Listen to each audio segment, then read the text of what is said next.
Boa tarde a todos, sejamos todos bem-vindos no nosso encontro de hoje. Antes de nós iniciarmos, eu já vou fazer, então, dar os recados, porque a gente acaba deixando para depois e esquece, né? Nós temos uma nova campanha que é de higiene, itens de higiene pessoal, tá? Absorventes, sabonetes, shampoo, condicionador, escova de dente, creme dental, desodorante, tá? A gente está fazendo uma campanha, então, também para distribuir, né, os absorventes para as mulheres, né? E então tem essa campanha nova. Então, quem quiser colaborar, os lacres de alumínio, as tampinhas continuam, né? Tem uma campanha, 1000 seguidores no Instagram, então a gente curtir lá para que a gente, né, por exemplo, fazer o evangelho, né, a gente fazia antes pelo Instagram, agora é pelo Face. Tem no site da Harmonia e Luz, temos a revista digital, então quem puder dar uma olhadinha. O Evangelho do Lar, que é super importante, segunda, quarta e sexta. E domingo. Só que segunda agora é 8h30. Então na segunda é 8h30 e na quarta e na sexta é 8 horas. No Facebook. E no domingo também às 8 horas, mas daí é pelo Face, tá? Porque a gente não se conseguiu mais fazer. E está aberto as inscrições para o estudo do ESD, o grupo de estudos, tá? Ainda está aberto, a gente está esperando que as pessoas venham estudar a doutrina, certo? Então era isso os recados. Então, para nós iniciarmos, vamos fazer uma antes eu vou ler uma pequena mensagem de Joana de Ângeles, que diz assim, ó: Tu és herdeiro de Deus e o universo, de alguma forma, te pertence.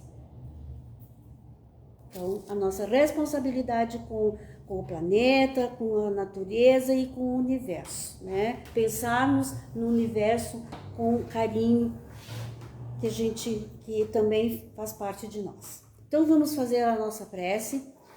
Agradecer a Deus, primeiramente, a oportunidade de estarmos aqui novamente, neste dia e horário. Agradecer a Ele por estarmos aqui e podermos refletir sobre o que aqui for falado, for exposto.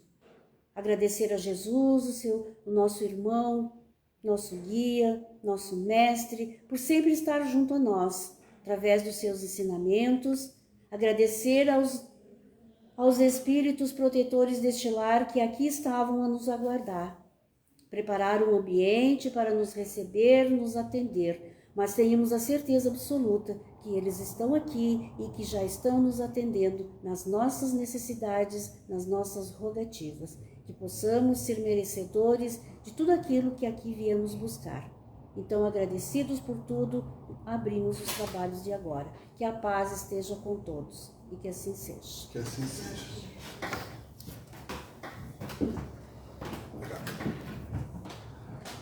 Oi, pessoal, tudo bem? Boa tarde.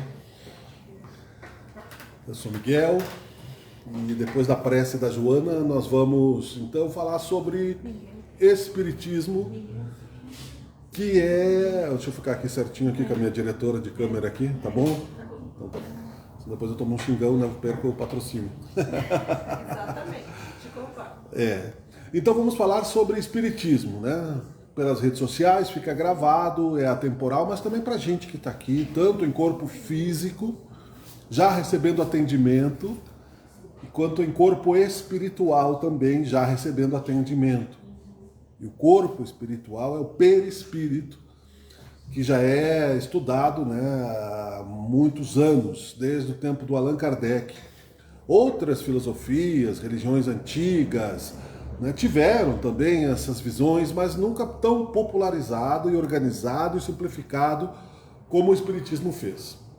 Organizado, simplificado, para que a gente possa entender um pouco mais de quem somos, de onde nós viemos, para onde nós vamos, né? A gente tem conversado aqui bastante em grupo, justamente para que nós possamos fazer esse intercâmbio de energias, de troca, que é realmente, né, a questão do universo em movimento, a troca de energia para o bem, para o amor, para a liberdade do espírito em evolução.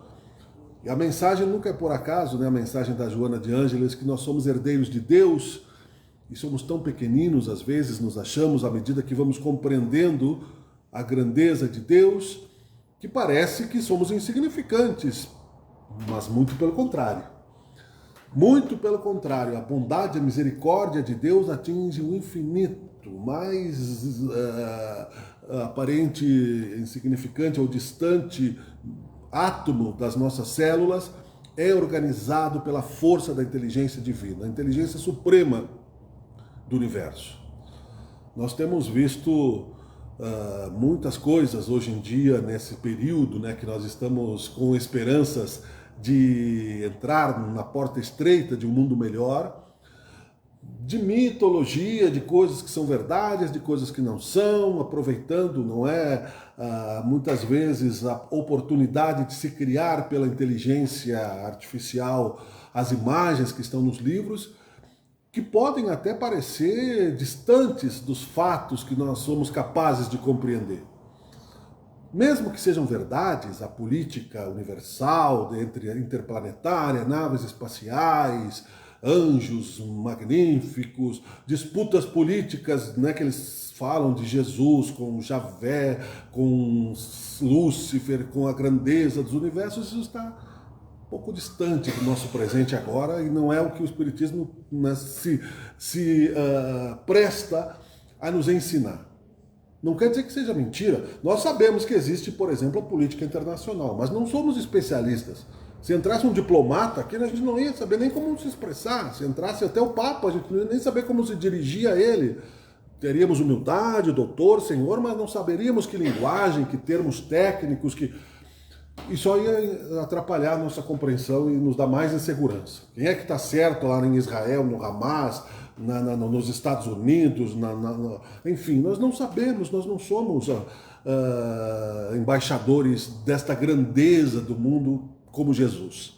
Então ele nos deu, né, um exemplo de paciência. Eu sou o caminho, a verdade e a vida. Ninguém vai a Deus a não ser por mim, ao Pai. Isso nos alivia um pouco a ansiedade de acharmos que Deus não está no controle, que é uma disputa política universal, que agora está se falando isso, né? Eu falo isso porque a gente vai entrar lá na internet, a gente vai ver, né? Cheio de gurus, né? Cheios de pessoas que recebem mensagens até de Nossa Senhora, diretamente, né? de Deus, e usam os nomes comuns do Espiritismo, Chico Xavier, o Divaldo Franco, e eu quero ser igual, mas com uma falsa modéstia. Na verdade é para ganhar lá mesmo, né? Engajamento. Não tem uma utilidade prática eu saber que eu vou atravessar uma galáxia daqui a 1 milhão de anos, né? Para a dor que eu estou sentindo agora, para o meu filho que está usando drogas, né? Para a traição que eu sofri na relação, para o meu sócio que me roubou, para a minha doença, para o câncer que eu estou vivendo, enfim, não é para essas coisas práticas que eu preciso de esperança. E a esperança... Pode sentar mais na frente se a senhora não consegue escutar? Pode vir mais para frente. Está ouvindo bem? Quiser sentar aqui, ó, pode escutar aqui. Venha, fica à vontade. Né? É isso, que bom. Então, a esperança que nós precisamos ter para simplificarmos o objetivo da nossa existência, ela está simples naquilo que Jesus disse há 2000 anos, que é amar a Deus sobre todas as coisas e o próximo como a si mesmo. É simples. Amar a Deus é entender que Ele nos criou porque nós temos vida, porque nós temos condições de sentir a presença de Deus, por mais turbulento que esteja o nosso dia, a nossa vida, o nosso destino. E ao próximo, como a nós mesmos, é porque nós temos a consciência das nossas necessidades, e se entendemos que o próximo também tem o mesmo tipo de necessidades, nós entenderemos que a gente pode trabalhar com a consciência da empatia, da caridade, essas necessidades, e amar incondicionalmente, naturalmente, percebemos, sem necessidade de explicar porquê, sem motivo de ficar explicando, o amor. A gente sabe muito bem que quando eu amo, eu sinto, né, a reciprocidade. Mesmo que ali haja uma ingratidão. Mesmo que eu ame sem receber retorno, porque o amor é incondicional. Primeira coisa, o amor, imediatamente, um ato de amor, um ato de caridade, ele em si só se manifesta em energia construtiva na gente. Então, quando a gente está esperando resposta, aí não é um amor, aí é um negócio. Quando eu estou dando, esperando resposta, quando eu dou alguma coisa de amor condicionalmente, então quem tem amor incondicional sabe, né? Por qualquer coisa que seja vida, né? Não por coisas materiais, evidentemente, mas por árvores, não é? Por animais, por pessoas, filhos do coração. Quem adota filhos sabe que às vezes ama até mais do que filhos da carne, né?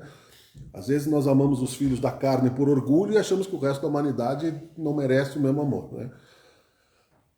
Tudo isso faz parte do que o Espiritismo levantou a consciência de que a imortalidade da alma vai nos trazendo respostas ao longo da nossa existência.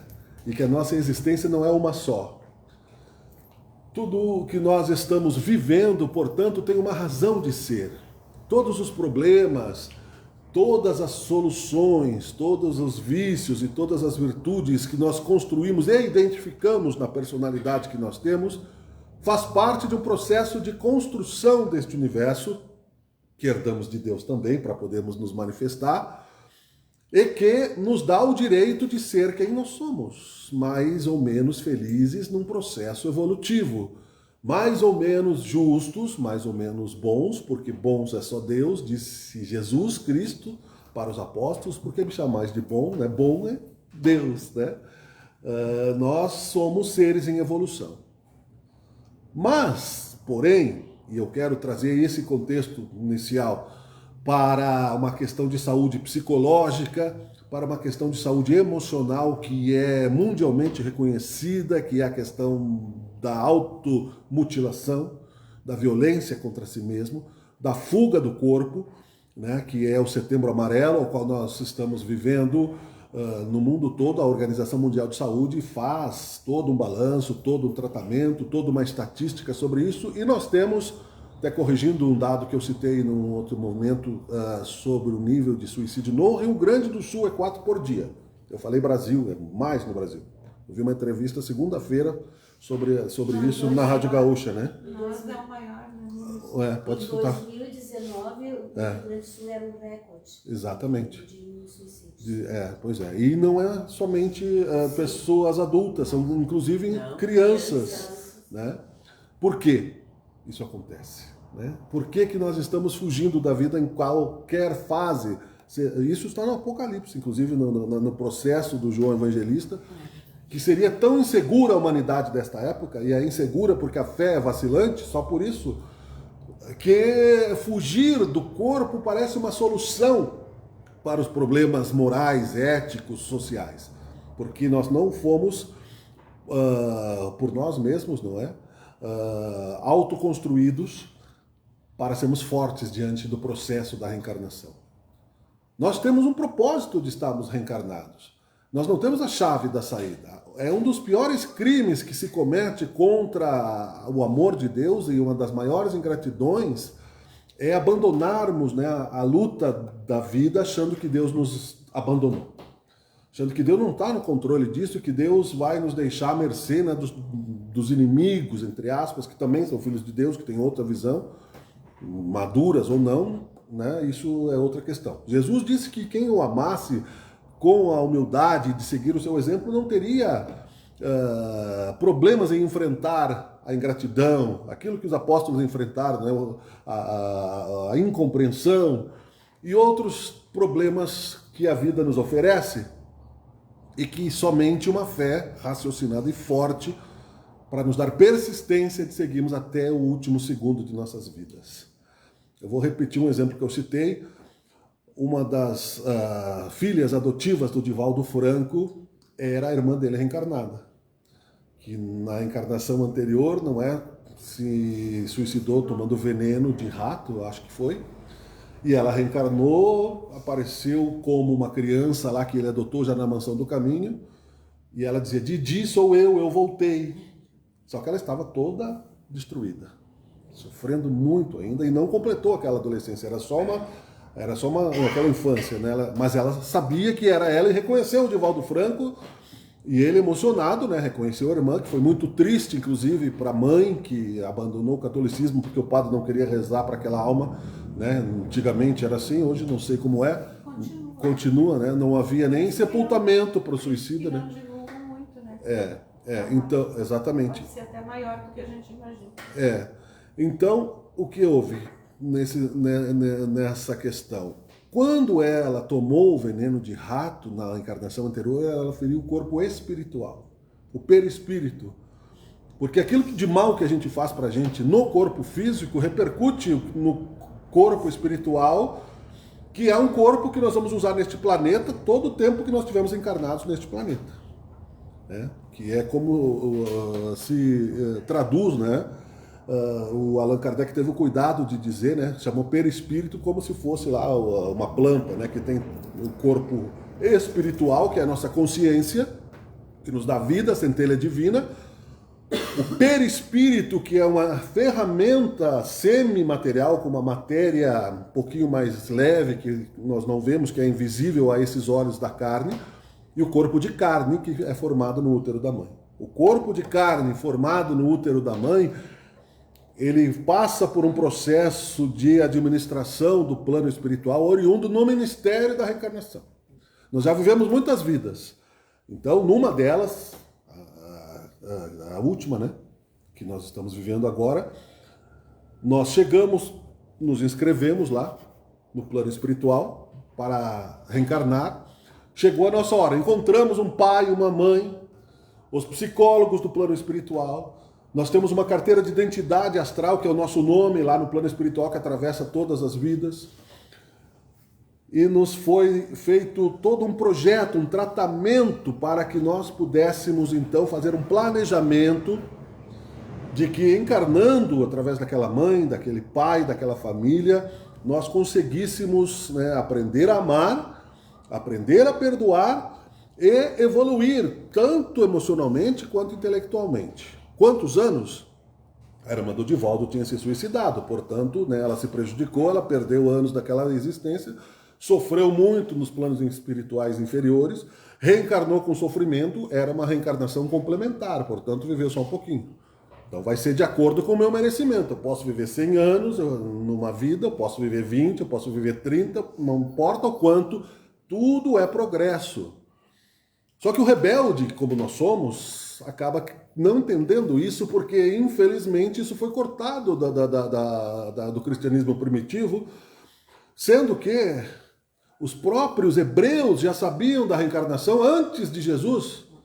Por isso que ele disse, né, àqueles que o questionavam, que eram os doutores da lei, tu não sabe que é necessário nascer de novo para encontrar o reino de Deus, né, para que a gente possa evoluir, para que a gente possa voltar, né, mais forte? Tudo estava esclarecido já, só que eles hipocritamente escondiam das pessoas. E também, depois dos interesses pessoais, Jesus Cristo trouxe de volta essa cultura, ela durou 300 anos dentro do núcleo cristão daquela época, e depois, né, um imperador, pela ação das sombras, né, Romano Constantino, cortou isso, e aí nós ficamos crianças do Espírito. Colocamos tudo na conta do sacerdote, do ministério da fé escondida, do mistério da fé.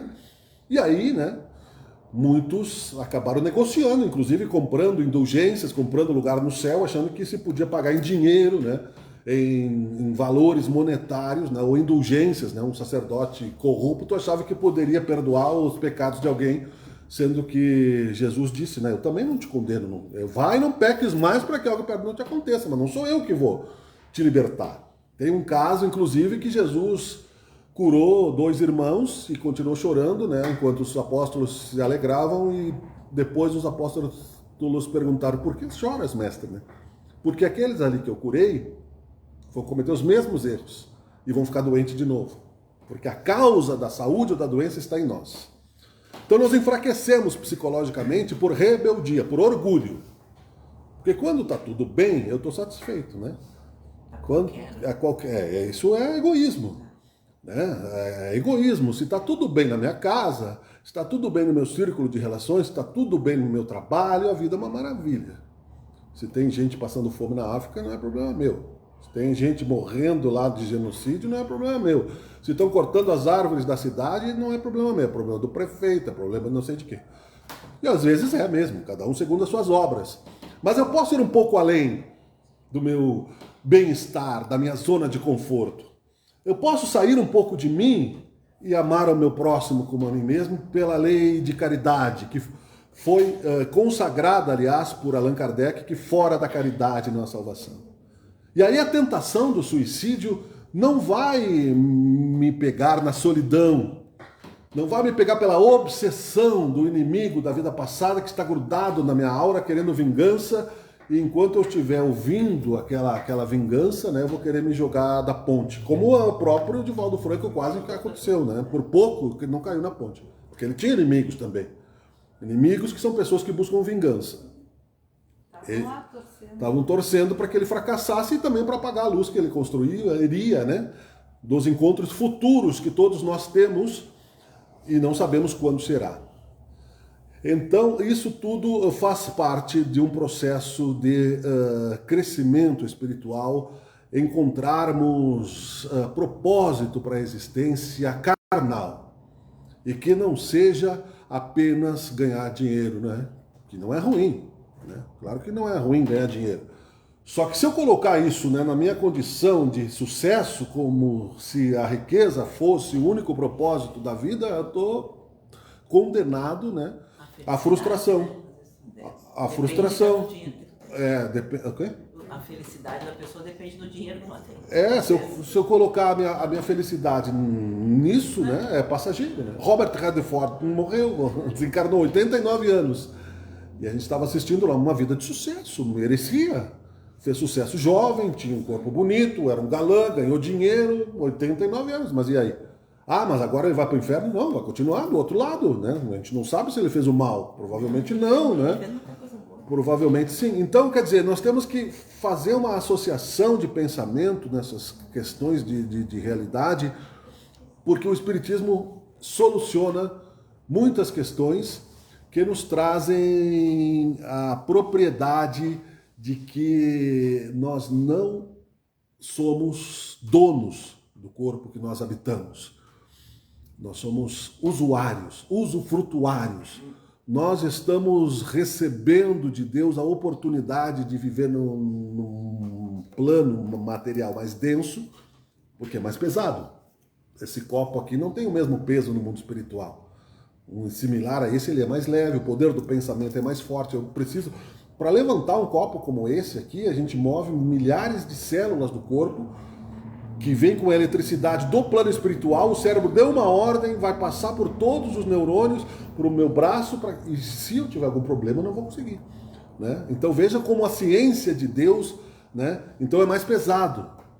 E ele exige também, para que eu encontre a água, um pouco mais de trabalho. Nós temos a bênção aqui da jarra, nós temos a bênção de a água estar encanada, nós temos a bênção, não é? De termos chegado à casa espírita, nós temos a bênção de que nós recebemos sem saber, sem pensar, porque se estivéssemos no meio do deserto do Saara, seria tudo mais difícil. Não é? E isso acontece, tem gente lá. A lei da atração e da repulsão vivendo no universo explica muita coisa também. Mas é que a gente precisa entender com simplicidade a fé. Eu digo isso não que eu não goste dessas coisas interestelares, adoro. Mas aí eu vou começar a complicar igual aqueles primeiros lá, né, por malícia, né? Ah, mas eu não vi o espírito. Ah, mas eu não sei se existe. Ah, mas... E aí eu começo a criar condições. Ah, mas Deus não aparece. Ah, mas... E não consigo ver a simplicidade da grandeza de Deus no meu dia a dia. Aí eu me revolto, acho que eu sou vítima e tento fugir da realidade, né? Por quê? Porque também está relacionado a questão do suicídio infantil, infanto-juvenil, a ausência de família. E da família que não é a família que não tem condições. A família que não tem condições materiais, muitas vezes está mais unida do que a que tem. Porque daí você larga lá com computador, né, com babá eletrônica, com inteligência artificial, não tem tempo para nada, não conversa, não sabe o que aquelas crianças estão passando, é um espírito reencarnado, às vezes cheio de obsessões, e acaba, né, sofrendo essas obsessões, ou você mesmo, porque os espíritos obsessores, vingativos, quando não conseguem nos atingir, tentam atingir a família, os filhos, né, a esposa, os amigos, para criar obstáculos. Né? Por isso que Jesus dizia, antes mesmo de ir a Deus, tenta se ajustar com o teu inimigo, ora pelo teu inimigo. E tudo isso faz parte de saúde espiritual. A gente não pode dizer desta água não beberei quando está tudo bem, porque a gente não sabe o dia de amanhã. Só que se eu entendo bem que eu não posso abandonar meu corpo sem a vontade de Deus, o que eu preciso fazer? Viver um dia de cada vez, porque senão eu não vou conseguir suportar a ansiedade que me causa a expectativa do futuro. Eu não sei exatamente, eu posso criar parte do futuro, isso sim, parte da mentalização positiva eu posso. Eu posso, como co-criador, como parte de Deus, né? Um exemplo, como é que eu vou criar uma coisa que eu não sei? Bom, eu vou construir uma casa. Eu imagino essa casa, eu imagino a cor da parede do banheiro, eu imagino, né, a cor do vaso sanitário, a cor da pia. Eu estou criando, estou atraindo energias, estou atraindo coisas materiais, eu vou trabalhar, vou pegar o dinheiro, vou comprar, vou fazer isso. Então isso é um processo de construção que no futuro, ao infinito, nós vamos construir outras coisas. Nós também nos autoconstruímos antes de reencarnar no Ministério da Reencarnação. Lá eles nos dão treinamento para a gente ter vontade de construir este corpo físico que nós vivemos, né? Felizmente, né, nós temos uma relativa boa vontade de estarmos mais ou menos equilibrados na condição de entendermos minimamente o que isso significa. Mas como as pessoas têm medo desta transição planetária, porque as pessoas estão assustadas com um monte de lorota, de falsa inteligência, que estão se aproveitando da curiosidade para dizer, né, que eu vou para o céu e por esse planeta e você vai para outro planeta. Né? Eu sou aqui o receptor, né, de Nossa Senhora, de Jesus. Dê o seu like, né, para vir comprar o meu livro. Né? E esquecem de entender simplesmente que é só a caridade que resolve. Quem é que me diz que eu vou ficar nesse problema? Não sei se eu vou passar a porta estreita ou não. A porta é estreita, muitos serão chamados, poucos os escolhidos, para uma dimensão de regeneração. Vou ficar esperando o juízo final? Porque ninguém fala em caridade, se fala, né, nessas conversas de mudança de espírito, mas a caridade é o que nos salva. Caridade que não é somente dar dinheiro, é caridade que é você também fazer uma oração pelo outro, fazer uma oração na tua casa, perdoar aquelas pessoas que te ofenderam, buscar entender um pouco melhor o próximo, seja um colega de trabalho, seja quem for. Tem condições mais difíceis de vingança. Isso nos livra da tentação do mal, do peso energético que abre as portas para o suicídio, sim, temporal. André Luiz foi considerado um suicida. Dr. Carlos Chagas, já dito, né, criador da vacina contra o barbeiro, da doença de Chagas, né, que tinha uma vida obsidiada, né, cheio de dinheiro, de inteligência, materialista, né, mas era obsidiado, era um glutão, vivia, né, longe da esposa, numa vida, né, de promiscuidade, considerado um suicida. Ele não aproveitou toda a energia que ele tinha. Nós somos completistas quando recebemos uma carga de energia de Deus, como uma bateria de celular. Ela vai até o 100%, né? Boto na tomada, recebi lá de Deus 100 anos para viver. Mas aí eu comecei a usar mal essa energia, né? Eu comecei a me desgastar com ódio. A raiva mata a célula do corpo, o ódio. Quando eu quero matar o outro, o feitiço sempre se volta contra o feiticeiro. Primeiro eu mato as minhas próprias células em tempestades elétricas. Então ali eu já perdi lá uns 5% da minha carga. A glutonice, né? Eu comi X coisas, mas eu quero comer mais X porque eu adoro. Então eu fico lá, né? Uma barriga de elefante, né? Um fígado inchado, né? Perdi ali e deixo de dar uma migalha do meu prato de comida pro próximo, que é pior ainda, né? Sou um egoísta, então já diminuo mais um pouco, né? E assim por diante. Então, se eu tinha que viver 100% da minha carga, nenhum de nós é completista, não se preocupe. Todos nós somos meio perdulário nesse sentido, né? Eu viver 60, né? Eu sou, de certa forma, considerado um suicida. Mas não quer dizer que eu vou pro vale dos suicidas purgar o mal, porque eu não me dei um tiro na testa, porque eu não tomei veneno, porque eu não pulei da ponte. O que é bem pior e que é bem triste, né? E que é bem digno de misericórdia. Esses também são reconhecidos pelo Hospital de Maria de Nazaré. Mas também não quer dizer que eu vá, né, ficar num plano descansadinho. eu vou ter que resgatar um pouco dessa minha ingratidão para com a ferramenta que eu recebi. E se eu tiver algum bom merecimento, se eu tiver feito alguma caridade, né, eu vou ter uma misericórdia adicional, porque sempre tem, e o plano espiritual vai me recolher, vai me levar para um hospital, vai me tratar, vai tratar o meu espírito.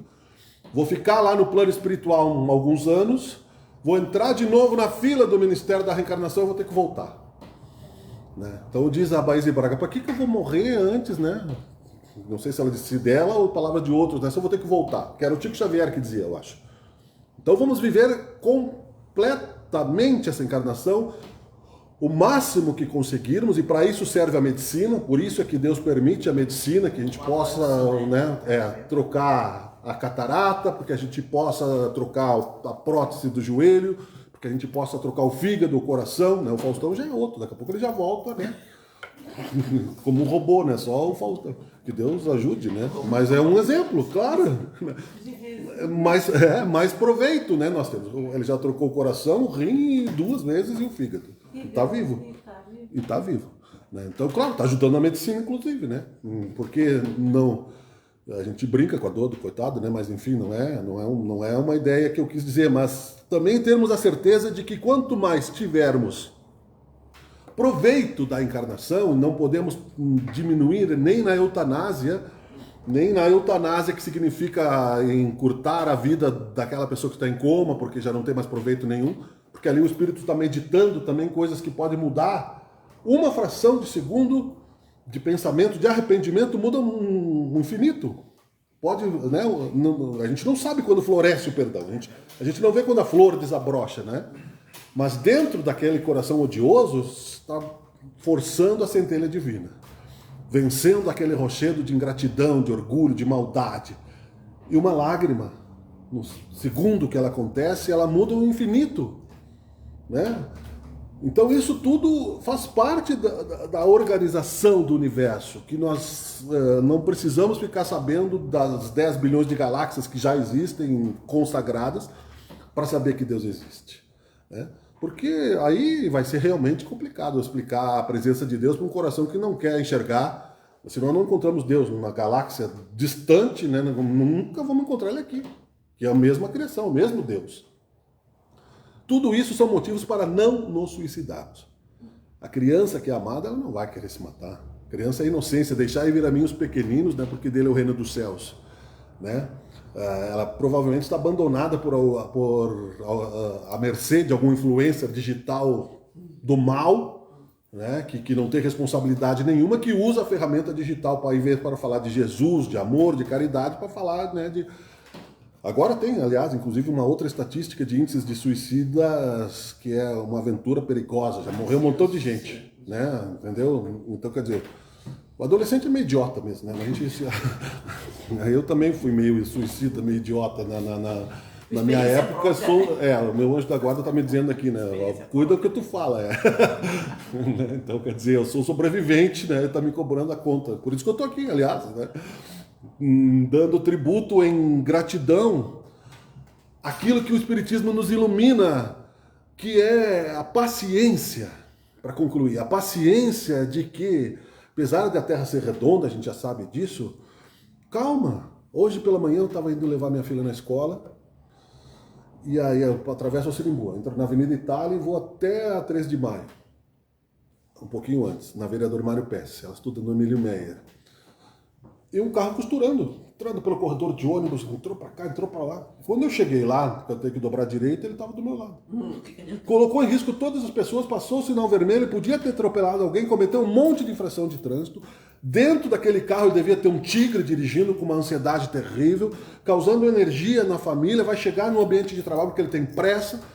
E eu estava na velocidade, parei todos os semáforos tranquilamente, eu cheguei ao mesmo tempo que ele. Eu não vou chegar a lugar nenhum nesse mundo material. Se eu sair em linha reta, eu vou chegar no mesmo lugar. Suponhamos, né, que seja possível andar em linha reta até dar a volta do planeta. Então não é para fora que nós vamos crescer. É no tempo interno, que é relativo, que é a cada um de nós, é cada um segundo as suas obras. Se eu quiser viver em paz, eu tenho que amar. É a melhor e a única prevenção, né? Quando A Luciane me pediu para falar sobre isso e me ocorreu nessa abordagem de que sem amor, né, sem caridade, porque a caridade que Divaldo Franco praticava é aquela sugerida por Allan Kardec, de receber estranhos, de tratar pessoas que ele não tinha, né, nem um laço sanguíneo, é muito maior do que nós conseguimos praticar, mas não quer dizer que nós sejamos incapazes de amar, né, de amar com um pouquinho mais de boa vontade a nós mesmos, porque se eu não me amo, né, eu não vou poder amar ninguém. Então, me perdoar se eu erro. Eu não sou perfeito. O suicida, muitas vezes, ele é uma pessoa que tem um orgulho muito grande e, portanto, ele não suporta a vergonha do fracasso. Como é que eu vou explicar que eu perdi um montão de dinheiro, ou do vício, ou, né, ou aquilo que é pregado no Japão, o harakiri, porque é uma questão de honra, se você é um fracassado, isso já é milenar. Ou os kamikazes na Segunda Guerra Mundial que se suicidavam em nome da salvação da pátria, que era também um suicídio, nós temos estudado isso, né, também aqui. Então, o amor se desdobra na caridade, é fora da caridade que não é a salvação. E essa bênção vai nos proteger, porque vai nos criar, não somente de nós, mas por merecimento, vai nos criar uma barreira magnética de amor. Aqui, só para concluir de verdade, aqui nós temos invisível funcionando, né? Não é místico, mas a gente não enxerga, a não ser o médio vidente, mas a gente intui.